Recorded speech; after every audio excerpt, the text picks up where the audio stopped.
Right, thanks for staying with us. Remember, you can stay interactive with us on our Facebook and Twitter pages. It's News on TV3. Let's begin with some politics. And the Progressive People's Party has called off today's planned anti-corruption demonstration.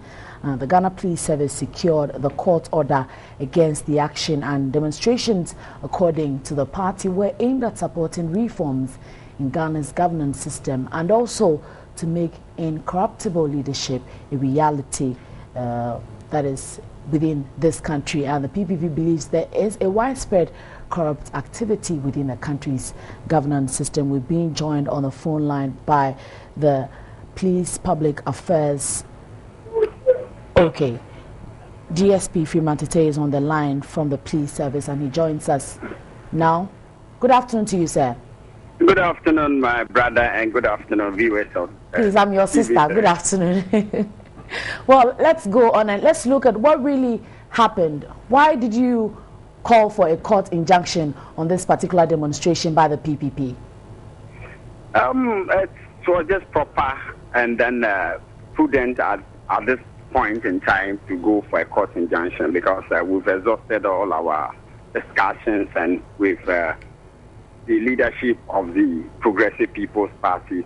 Unfortunately, whatever agreement or conclusion that we arrive at, there was a change of mind on their part. So there wasn't anything we could have done than going to court as prescribed by the Public Order Act of 1994. And what exactly did this injunction say? That we should meet them. That was the request we made, that they should go back and get a suitable date for their demonstration and come back for us to discuss. Unfortunately, they reneged on that initial agreement of discussion that we had. So that is why we went back, and fortunately the court granted us our request and asking that we should meet them. But today will not be possible for them to have the demonstration. So we are waiting for them. The regional command is ready to meet and dialogue with them. And if they bring a proposed date, the regional command is ready to meet and discuss the date and the venue with them. I wouldn't say this is intentional, but don't you think that the PPP will think that maybe it was sort of intentional on the side of the police to ask for a court injunction on their demonstration? We would rather say it was intentional on the part of the people. We are rather thinking it was intentional on their part to come up with a request at this time that they know very well that the police are just settling down. Actually, it's on record that 3 or 4 days after the verdict that they brought a letter asking that they want to notify the police or notifying the police to have a demonstration. So we are thinking that it was deliberate on their part to pull the legs of the police or the regional command. So we should rather be thinking towards that direction, because it is clear that a lot of groups during the heat of things requested or notified the police, and we gave them an excuse that our hands are tied.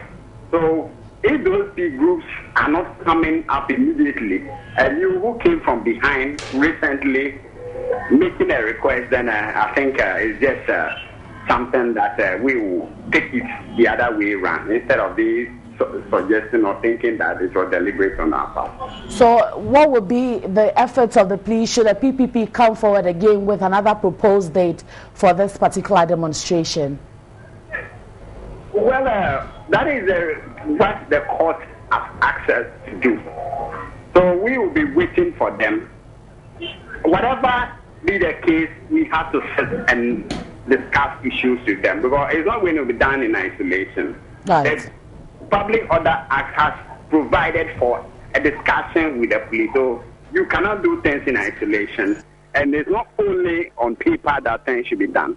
There should be face-to-face meetings with the leadership, and then planning should be done jointly with the police, because we are talking about routes, we are talking about venue, we are talking about time. All those things are things that must come on board. So that is why at every point in time, leadership must meet the police for all of us to have a clear rule of engagement in terms of demonstration or any public event. Hello? DSP. Hello? So, yeah, so does it then mean that there was no consultation with the party, that is the PPP? There was a consultation initially, and there was an agreement that they will reschedule the proposed demonstration and then come out with a new date, and then only to hear later on air that they will at all costs go on demonstration today. That actually forced the police to resort to the law court for the restraining order. We see this ban on demonstrations and other exercises being taken off. Let me indicate clearly. We've said this, and the IGP and the leadership of the police have made it clear that the police has no power to ban demonstrations, and the police has not banned any demonstration in this country. Neither does the police intend banning demonstrations. What the statement sought to make clear to Ghanaians, especially groups intending to demonstrate, was that our hands are tied. We are constrained as an organization because there was a bigger assignment, national assignment. That was the petition before the Supreme Court, and it did utmost security attention. So some of the groups did understood our position. Some also had some difficulty understanding that. So we have to go to court, and the court settled the matter with us. So we've had it smooth with all these groups, and we assure them that anytime they come after the verdict, but we are not insisting that immediately the bell got rang on the verdict, people should come. At least we have to be given time to wind up, and we are still in the winding up process. Okay. Just this week, a lot of men who were sent to the region started arriving, and some are still there on their way. And so we believe that even a month or two prison space for the police is quite reasonable, rather than just standing at the gate of the police or the regional headquarters. Immediately the court rules, and you tendering me a letter of notification, which we see as not being fair.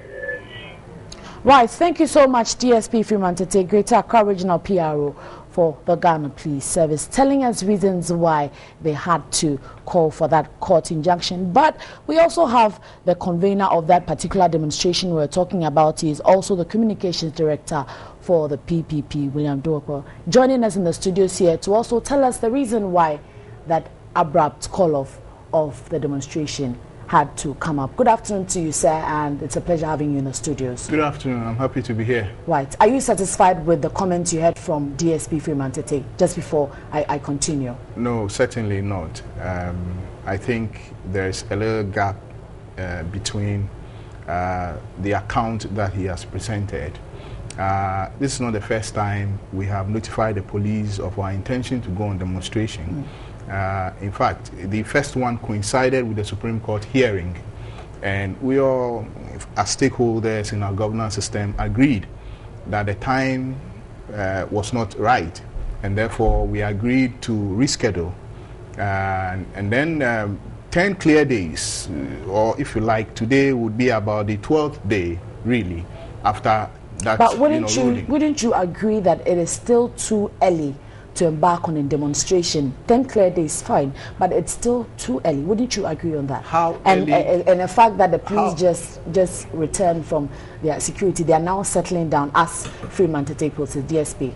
How early is too early? Now, you see, the gap in Mr. Freeman's presentation all along is that the letter that we got from the police asking us to reschedule did not have those reasons he's talking about, all day. In fact, since yesterday. Are you saying that you had no consultation with the police? We had consultation with the police, but the official communication to our request, the reason they gave was that the national security ban on all demonstrations, is still in force. And we are saying, no, national security would place a ban when there's a real threat, after the Supreme Court ruling. I mean, the protagonists in the matter came out, embraced the ruling. They called on their supporters to also embrace it.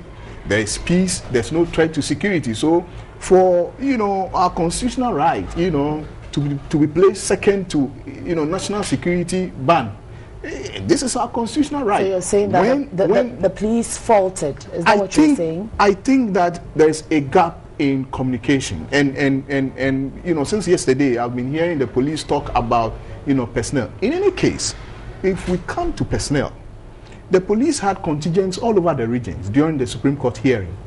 And I believe they had the biggest contingent in Greater Accra and Ashanti.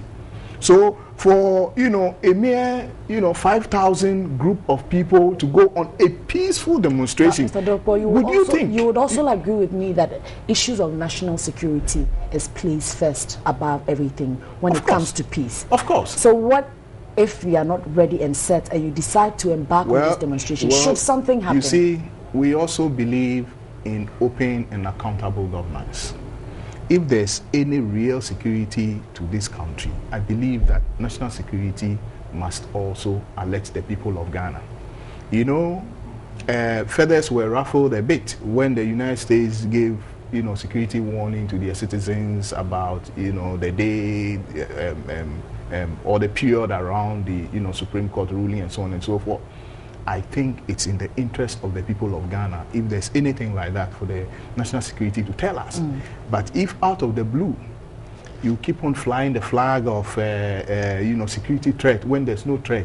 In fact, if the police would listen, we think that it would have been in our interest as a nation to send this strong signal out there to the entire world that nothing untoward happened during the Supreme Court hearing and nothing untoward would happen thereafter. And therefore, look at a political party that is going on such a mass demonstration. I thought that that would be a better and stronger signal to the entire world that, you know, all is well with us. Unfortunately, they decided to look at it in a different way. Well, we are saying that we're a law-abiding, you know, organization. We have to listen to the court, and that is why we have called off the demonstration, and we are going to announce a new date. We are prepared to go through the due process. So how soon are we seeing you embarking on this demonstration? Because the police says they are open for dialogue. There are several options available to us. Our legal team by evening will advise whether we should go to the same court and explain why the court should set aside this restraining order. There is the option of also sitting down and planning ahead and looking at having this demonstration at the end of the month and so on and so forth. So those channels of addressing this issue remain open. But the most important thing, signal we want to send out there is that no matter how long it takes, we know that corruption is a big deal in this country. We are losing up to 3 billion a year to corruption and wastage in the system, and we are not only going to demonstrate, but we have actually you know, put together a list of reforms that must take place for us to say that we are fighting corruption in a you know, realistic way. And so we consider it as a sacred duty, and we are going to pursue it, of course, through you were mentioning some reforms. What process. Are some of these reforms? And apart from the demonstration, what else are we seeing from the party? For instance, you cannot say that you are tackling corruption when the same entity, the same public, you know, sector, controlled by the executive. Well, the first one is to separate Attorney General's department from Ministry of Justice. We think that there's political interference, and in fact, if for nothing at all, Mr. Martin Amidu's, departure from that, ministry is sufficient evidence that, look, if you are Attorney General and Minister of Justice, you cannot be a man of your own. You must be the executive's man. And that is not auguring well for us. If you take the sole commissioner looking into judgment debt, for instance, they have said over and over again that the Attorney General's department is not capable. Wow. We do not believe that the Attorney General's is not, department is not capable. We believe that they lack the political will because of our governance infrastructure. And that reform is key. Number two, we think that the executive, arms are too, long, and I'm sure the party will bring out all these reforms. Yes. So we are not just going on demonstration for demonstration's sake. We are going to launch an anti-corruption campaign with realistic solution. Reforms in our governance system that will realistically fight corruption. Right. So we look forward to see the date you would set for that demonstration. Thank you so much, William Duopo, Communications Director for the PPPN, as well as the convener for that particular demonstration that was called off today. That is the planned anti-corruption demonstration. You're watching Midday Live.